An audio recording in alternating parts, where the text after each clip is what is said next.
Erik, when you guys play DePaul tomorrow, they turned you over a lot in the first game. And coming off the Marquette game where you had a lot of turnovers that they converted to points, how do you guys do a better job of taking care of the ball?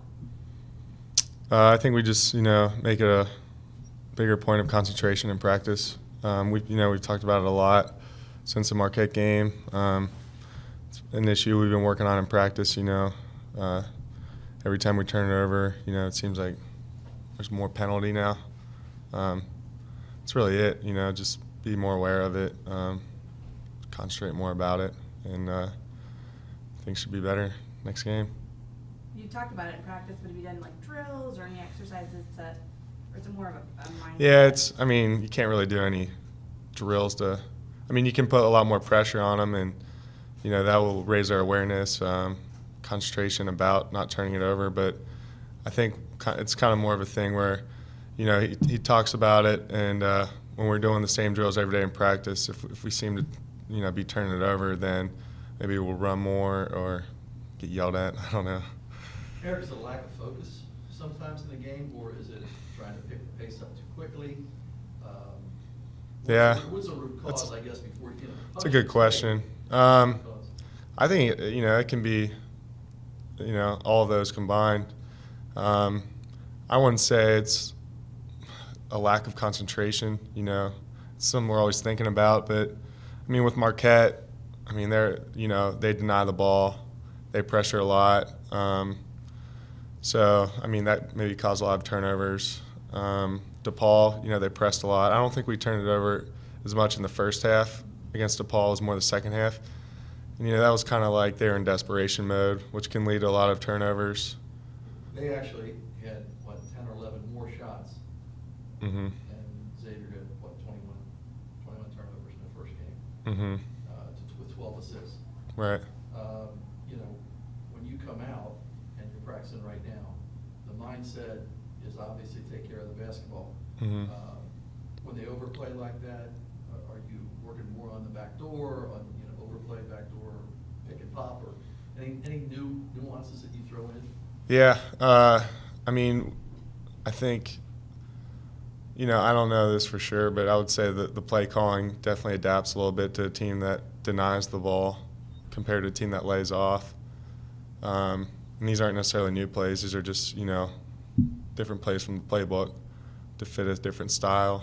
I would say that. And I know we did, I guess, not to turn over. We do drills, especially in like pre-practice, where we call it the 12-second drill. And, you'll have a guy deny you, hold it for 4 seconds, and you have to dribble for 4. And then, you have to hold it again for 4 while a guy's trying to steal the ball from you. Looking at the DePaul game, Mm-hmm. This is a team that's struggling, obviously, but they're still DePaul. Mm-hmm. They're missing their leading scorer with Cleveland Melville being dismissed and everything. I know that Chris looks at each game at a time. Mm-hmm. What do you feel are the most important keys, a couple keys to win this game? Where you guys are playing well at home. Mm-hmm. What are the couple keys that you guys have to do to beat DePaul? I think it starts with energy right from the tip. We got to come out and treat them like we treat Villanova or Creighton right from the go, So if you don't kind of treat it like that, then, they start hitting some shots. They start believing in themselves as the game goes on, and that can lead to, that always leads to upsets. So I think, treating the first 4 minutes of the game is, a very important factor. Our mindset is, every game's important from here on out for the tournament. So, if that doesn't, I know it provides motivation for me, and I know it does for my teammates. So I think that will help out, regardless of who you're playing. It's, you have bigger goals that you want to meet, and you got to take it each step at a time. Erik, you've started the last 3 games and also have done the jump. Is that something that you said to coaches that you wanted to do, or were they more looking for a way to improve the team's showing in that area at the start of the game? No, it's not. It's been nothing that we've talked about. I know when I started, me and Matt was just kind of like, you take the tip. I think I'm more of a quicker jumper than Matt. So that's. Did you say jumper or quicker jumper, or just Just jumper like overall? quicker jumper. you know, I don't know. I think that can help win the tip. Yeah.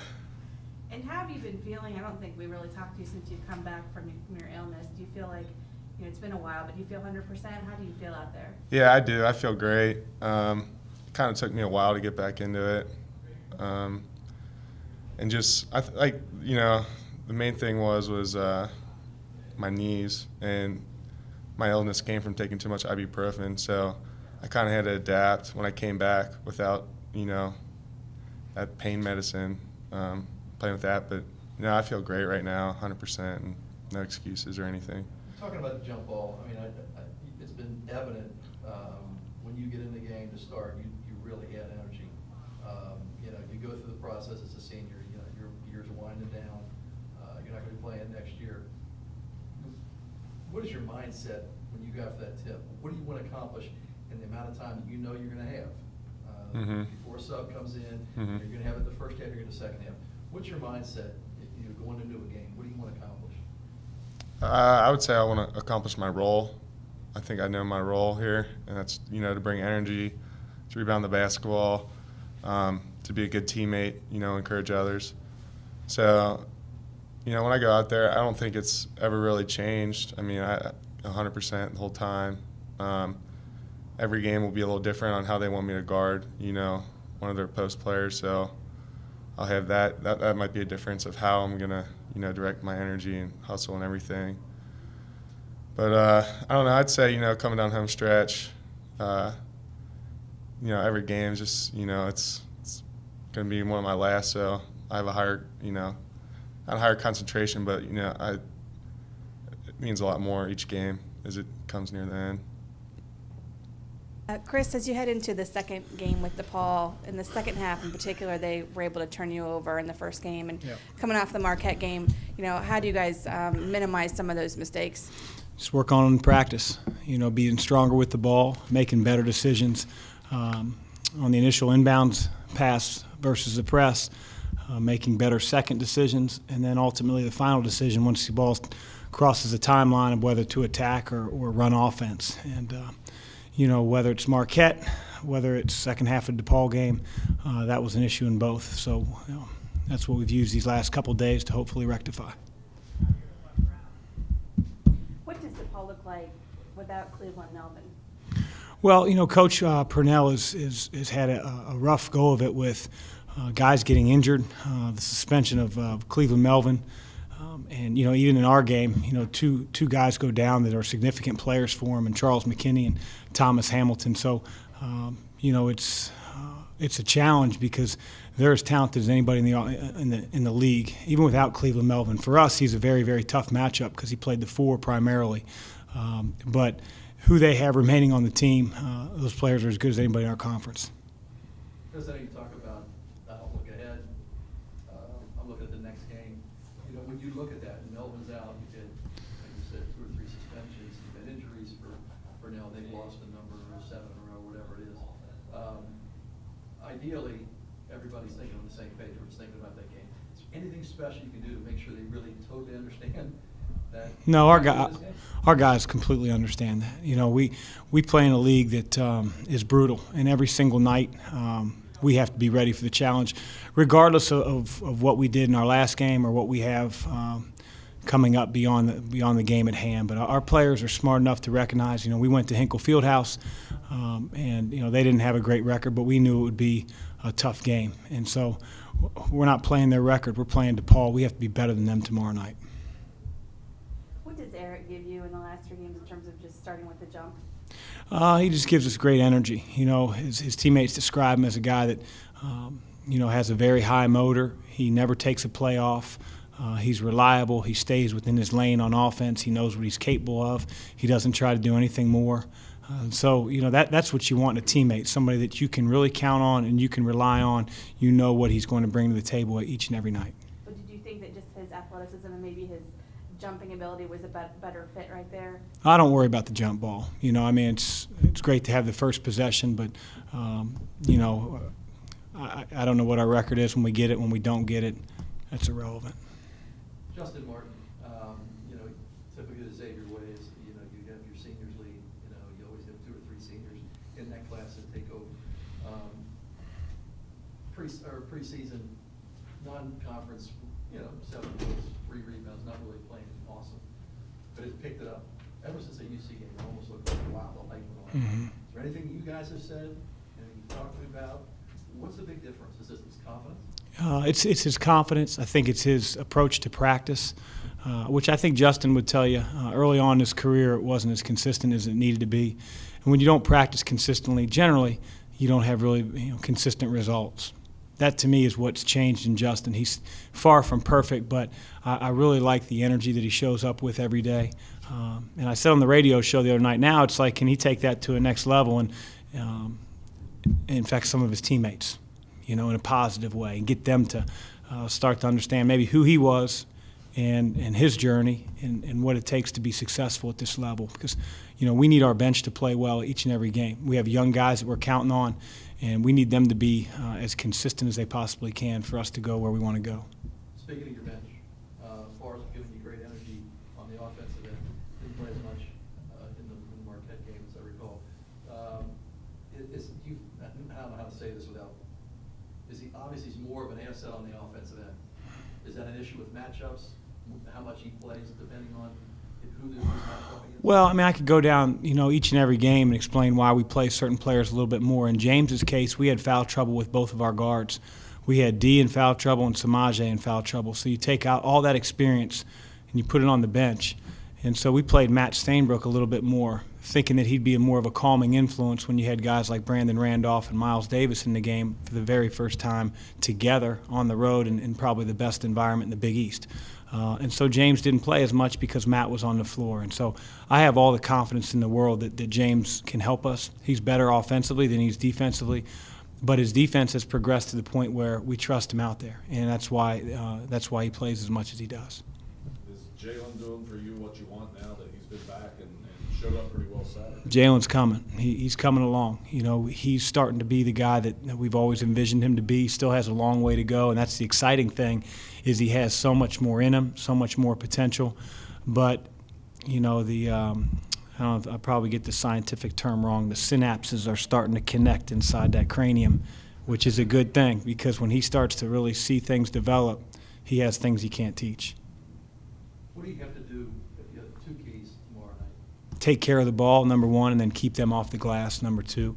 I think they're second in our conference in offensive rebounding percentage. They play bully ball, and in the second half of our game at DePaul, they rattled us and they ratted the game up. We got to take better care of the basketball. Last question for me. Your rebounding has been phenomenal. 18 games, you've out-rebounded your opponent, lead the conference with a +6 margin.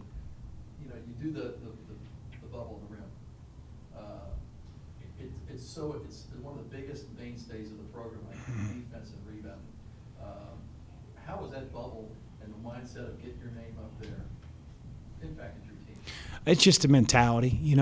I've always been taught ever since I was old enough to really start to grasp basketball that, it's not how big you are, it's how big you play. It's about being able to carve out space, understand how to use your body, and it's something that we try to teach and we try to talk about.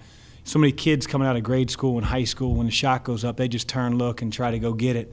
And to me, that doesn't make a very good rebounder. You can get some great out-of-area rebounders, no question, but you can be a great rebounding team if everybody checks out and does their job. And, again, we're not perfect, but we're obviously good enough to be leading the Big East, and that's something that we take a lot of pride in.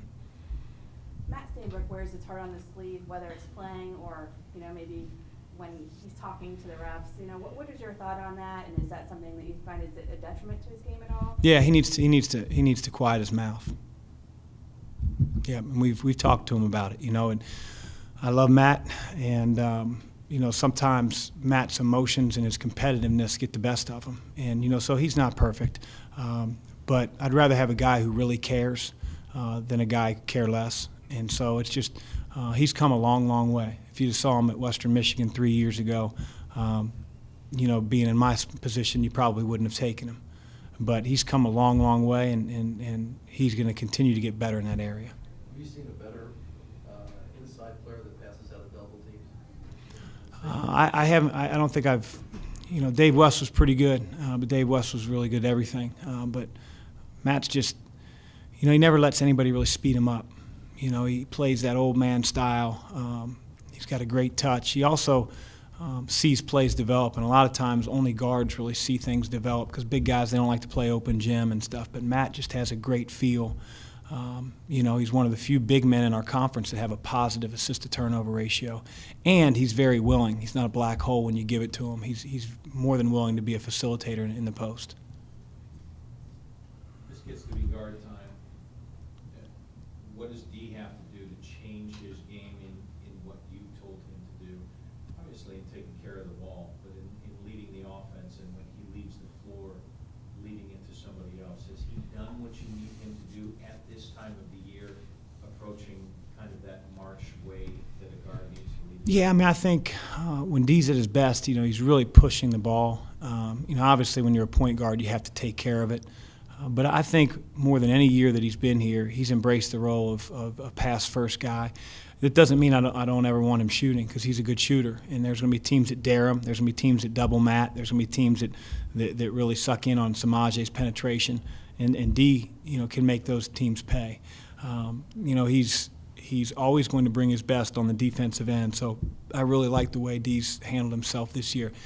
He, more than anybody, had a jump in levels in terms of competition. The guards that he faces on a nightly basis. The kid we play tomorrow night, Billy Garrett, although he's a freshman, he was close to McDonald's All-American. He's 6'4.5". We didn't face anything like that in the Atlantic 10. If we faced a 6'4" guard, he probably couldn't shoot a lick, or he couldn't dribble with one hand or the other. And so it's been a big change for D to guard bigger and stronger guards, but he's done a great job. On that level of adjusting to the new level, tell me where Samaje is in adjusting to that new league kind of guy that he's. Well, I think he's one of the best guards in our conference, if not the best. He didn't play well on Saturday, and the really good thing about Samaje is he's a competitor. Like, he's not going to come to practice and feel sorry for himself. He's going to work extremely hard. He's really hard on himself, and so I wouldn't trade him for any guard in our conference. Need him to shoot a little bit more from the outside when he's open, but what he brings to the table, it's hard to replicate it. I haven't coached too many better. Well, Marquette was able to adjust it the first time. He torched him in the first game. Adjusted. Obviously, he torched the ball, especially in the first game. He had 19 in the first game. What adjustments will you make, if any, to what goes on as far as Samaje when he's, whatever's thrown at him by Al Purnell? Well, I think the biggest thing, not so much the individual adjustment for Samaje, because he's good enough to recognize, when to shoot, when to pull it out, but it's having a better plan of attack when they start to press. And they caught us. I think our guys were a little too complacent coming out of halftime. Give DePaul credit. They rallied. They played with they played with hands. They were all over the place. They didn't care if they fouled. Both teams went to the foul line a ton. We have to do a better job of not letting the game become ratty tomorrow night.